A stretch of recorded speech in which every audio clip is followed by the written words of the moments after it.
Good evening and welcome to today's edition of News Recap on News Ghana Clock. We are streaming live from our studios here in Osu. My name is Yao Ajiman Minta and my name is Efiri from Poma. Coming up in the bulletin, robbery syndicates in Accra busted by police. Baumia's address on government infrastructural development. And also, Fire Guards Town Council line slam at Latabi Okoshi. Free COVID-19 online course being organized for health workers in Ghana. Furthermore, President Zanado inspecting Zima Traditional Council edifice built on his behalf by a Council of State member. Also, 42-year-old man arrested for allegedly defiling daughter over 3-year period.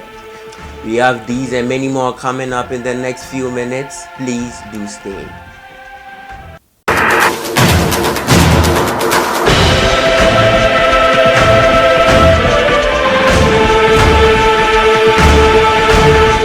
Thanks for staying. Now the news in details. The Accra Regional Police Command has arrested a 3-man robbery syndicate for the alleged involvement in several robbery cases. They are also said to have robbed a pharmacy and boutique at Dansuman, and also the police retrieved one unregistered royal motorbike where they used in perpetrating crimes, as well as a black polythene bag containing Indian herb. Also, Vice President Dr. Mahamudu Bawumia held a town hall meeting on the infrastructural achievements of the Akufo-Addo administration at the Academy of Arts and Sciences on Tuesday, August 18, 2020. Dr. Bawumia, during his delivery, said out of the 17,334 infrastructural projects initiated by the Akufo-Addo government, 8,746 of them have been completed, while the remaining are ongoing. He also launched a website to enable Ghanaians track infrastructural projects undertaken by the Akufo-Addo government. And also, President Nana Addo Dankwa Akufo-Addo visits to the Western and Central region inspected a magnificent edifice. The building was to support the Nzima Traditional Council in Ampai and also will help harmonize and coordinate the activities of the Traditional Council and drive the rapid development transformation of the area, which is endowed with enormous natural resources. The African Coalition for Epidemic Research, Response and Training, ALERRT, in partnership with the World Health Organization, WHO, and the Kumasi Center for Collaborative Research, KCCR, have organized a COVID-19 online training module for all health professionals in Ghana. Participants will be given a free, instant and verifiable certificate after the training. Furthermore, a fire outbreak at Town Council line, a suburb at Latabi Okoshi in Accra, has destroyed homes of squatters and tons of wood fuel. Over 100 kiosks, which serve as shelter for some squatters, were burnt to ashes, but no casualties have been recorded so far. Finally, a 42-year-old man, Daniel Joe, from the suburb of Mataheko in the Ningo Prampram district of Greater Accra, has been remanded for 2 weeks in police custody for allegedly sexually abusing his 13-year-old daughter, who is a class 4 pupil, over 3 years now. The victim was sent to the Tema General Hospital for medical checkup and treatment, which lasted for 3 days. The accused is to reappear in court on August 25, 2020. We go for a quick breather. Up next is business.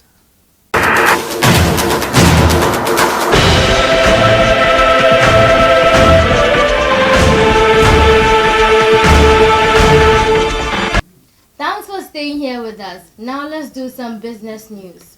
Standard Chartered Bank Ghana Limited has been adjudged the best wealth management bank in Ghana by the UK-based Global Business Outlook Awards 2020. Commenting on the awards, Seto Kwashiga, head of wealth management, said, "At Standard Chartered, we continue to pride ourselves in our ability to guide clients to make the right investment decisions through different stages of their life cycle." And also, over 40 mobile money fraudsters have so far been arrested across the country. According to the Mobile Money Limited, its collaboration with police led to the arrest General Manager of Mobile Money Limited, Elihini, however, reiterated the need for a centralized identification system for easy detection and apprehension of fraudsters. Moving on, Ghana's Trade and Industry Minister, Alan Kwejo Trematin, has said that the operationalization of African Continental Free Trade Area, AFCTA, is expected to increase the volume of trade within the continent by $35 billion annually, or 52% by 2022. He further observed that the AFCTA would add value to Africa's abundant natural resources and promote economic diversification and industrialization. More also, it would deepen the integration of Africa into global markets through supply chain arrangements and other forms of subcontracting transactions. Lastly, the public interest and accountability is worried about the thin spread of petroleum revenues for projects resulting in paltry allocation. PAC's resist to some projects and earmarked to receive petroleum revenue revealed that they have starved of funds at a time when revenues are reported to be unutilized and accounted for. The committee added the understanding that petroleum is a finite resource, hence the need for effective governance must not be lost on us. We go for a quick breather after we do some international news. Please do stay.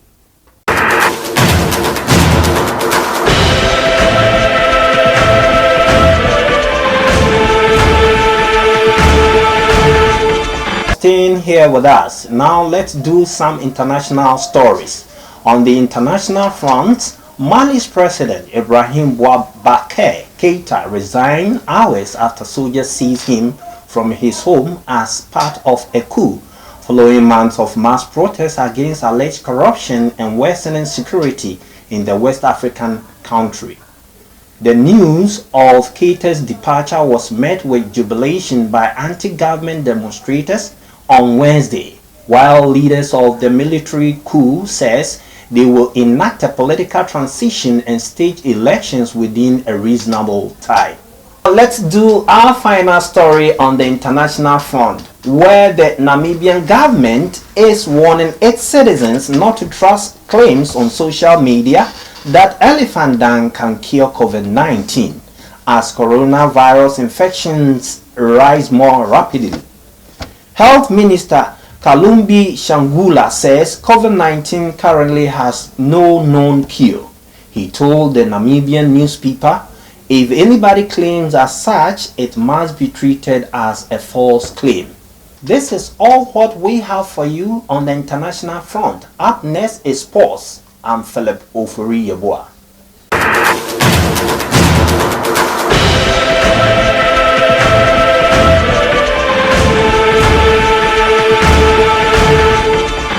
Welcome back from that quick breather. Now let's do some sports. According to Spanish football expert Guillem Balik, Cristiano Ronaldo may be making a return to Spanish La Liga and will join no club other than Barcelona. This, according to the football expert, might be one of the biggest transfers in the history of football. Cristiano Ronaldo has been playing for Juventus for the past 2 seasons, and of which he has won 2 titles with the club. The only problem here is that Cristiano Ronaldo has not been able to win the Champions League with Juventus, which is one of the main reasons they signed him from Real Madrid. Report has it that Juventus chiefs were quite angry with their elimination from the Champions League, which is why they were forced to sack their manager Sarri. All what we have for you on sports with me, Philip Ofori-Yeboah. Up next is entertainment with Cassandra. Please do stay.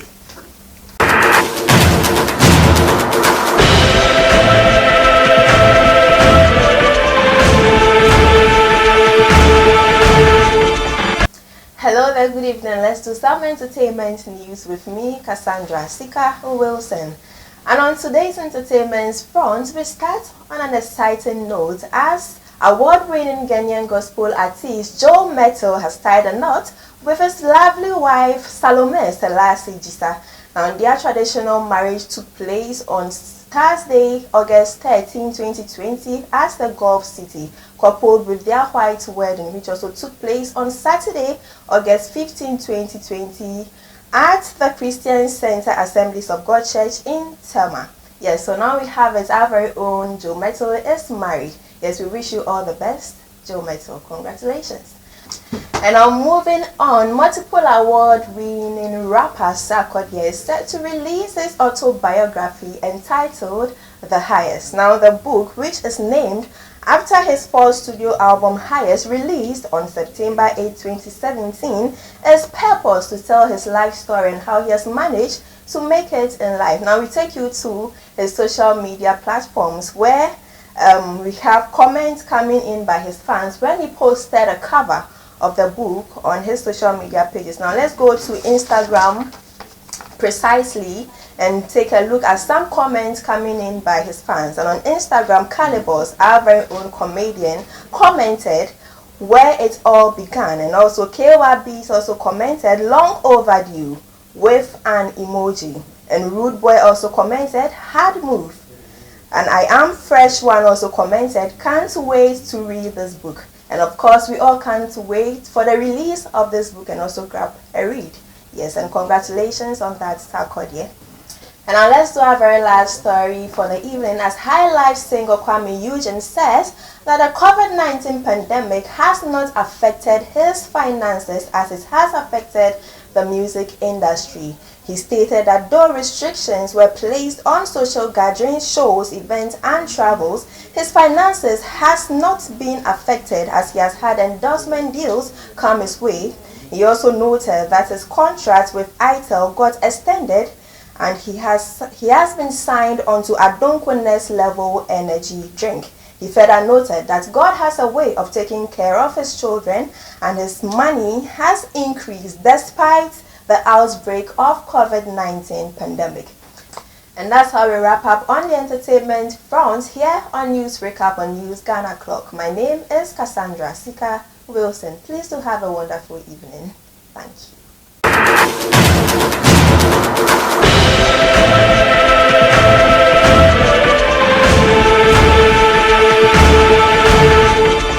This is all what time will allow us on today's edition of News Recap on News Ghana Clock. But before we go, a recap of our headlines. Robbery syndicates in Accra busted by police.